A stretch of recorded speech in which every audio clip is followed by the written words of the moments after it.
안녕하십니까. 공인노무사 정봉수입니다. 오늘은 그 대체근로 금지에 대해서 말씀드리겠습니다. 노동조합법 43조에 있습니다. 사용자는 쟁의행위로 인하여 중단된 업무에 대하여 당의 사업과 관계없는 자를 채용하거나 대체할 수 없다.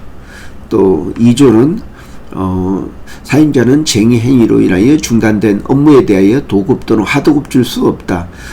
이 조문은 그 노동조합이 가지는 노동 3권 중에 어떤 협상력을 높이기 위한 파업권이 있습니다. 이 파업을 통해서 어떤 협상력을 높이고 그래서 더 유리한 단체 협약을 체결하기 위한 과정인데, 만약에 그 회사가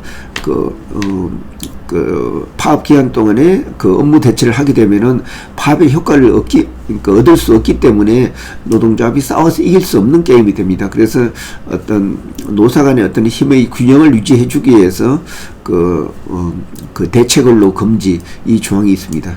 그러면 이 대체근로 금지가 가능한 부분은 어디 있는지, 이 부분은 같은 사업에 관련되면은 대체가 가능합니다. 즉 예를 들어서 하나의 사업 또는 사업장이라고 했으니까 그 파업을 하지 않는 다른 근로자 또는 그 사무실 근로자를 그 생산직 근로자하고 대체를 할 수가 있습니다. 근데 물론 그렇게 하게 되면 생산성이 떨어지지만은 그래도 계속 고용을 그러니까 계속 생산을 할 수 있기 때문에 회사는 유리한 입장이라고 할 수 있겠습니다.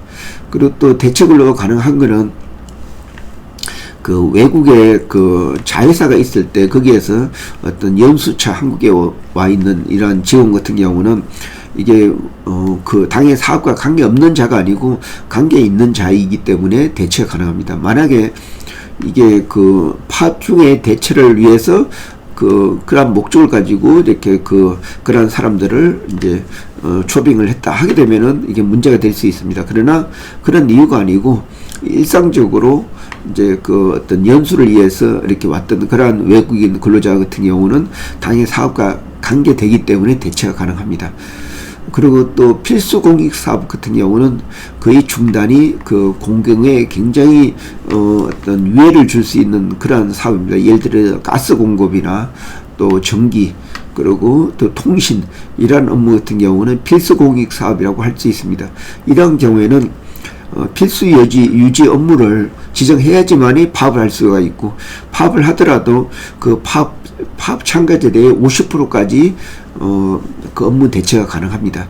그 이유는 필수 공익 사업이라는 것은 거의 그 업무의 중단이나 폐지가 공공의 어떤 생활에 어떤 위태롭게 한다든지 그걸로 중단을 인해서 굉장히 사회적 큰 영향을 미쳤을 때 예외적으로 인정하는 그런 조항이기 때문이다.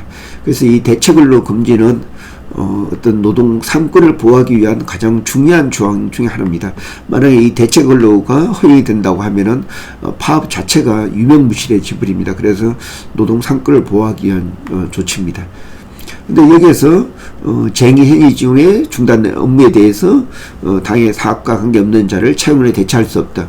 그러니까 다시 말해서 쟁의행위가 아닌 기간 중에는 얼마든지 업무 대체가 가능하다고 할 수가 있겠습니다. 예, 이상입니다. 고맙습니다.